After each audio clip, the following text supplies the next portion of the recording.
My great-grandfather, Frank Eugene Kuhns, was born on December 7, 1917, in Pittsburgh, Pennsylvania, where he spent his entire childhood. After he finished high school, then enrolled into Penn State, and then immediately following college, he attended military school. His future was becoming clear, that he would be in the military. Then he met my great-grandmother and got married in 1942, and while his life was moving through a time of love and joy, Europe, however, wasn't feeling the same way.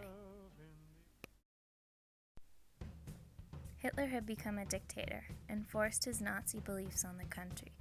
He convinced children that his views were the only views that were right. He forced violence upon the people of Germany, and other countries rapidly became involved, except for the U.S., because they had no intentions on being a part of this war.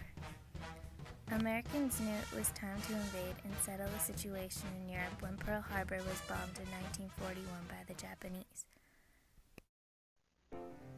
My great-grandfather joined the 78th Lightning Infantry, and he was a first lieutenant.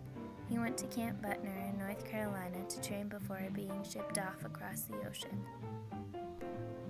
Although the U.S. got involved in 1941, the 78th Lightning Infantry wasn't shipped out until after the Normandy invasion in 1944.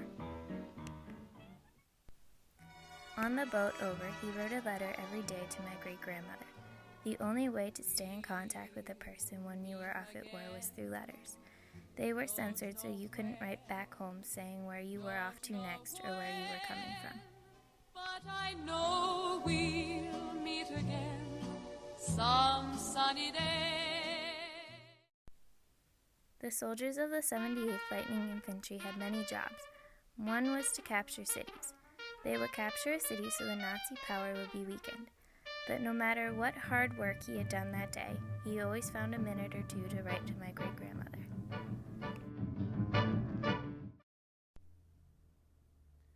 Hello, my darling. You must know something, sweetie. I just happened to think of something today. You'll have a birthday one of these days, won't you?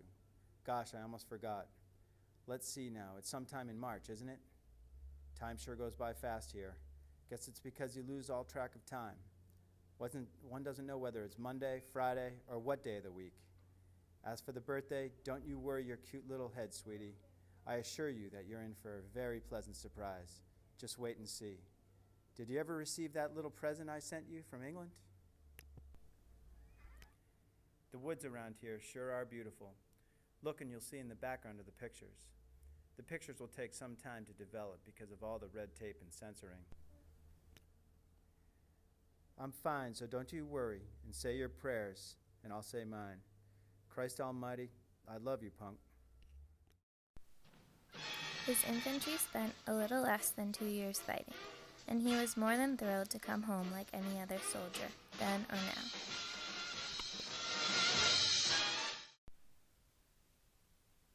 The day before he walked onto the ship for his journey home, he wrote one final letter to my great-grandmother. Well, Snooks, we leave here tomorrow morning for Southampton, England. It's an 11-hour trip, but due to the bad weather, will probably take 20 or so hours. I'm so fed up with the wind, rain, and cold. Damn it. But it's been awful. We've been in our tents, and that makes it even worse. I'll have to call home first because I don't know the phone number. Sure you told me, but I didn't write it down. I know the one at 105, but not the new one. I'll manage, so don't worry. I'll get on the first thing on wheels or wings, going to Buffalo. I'll say goodnight for now, sweetie.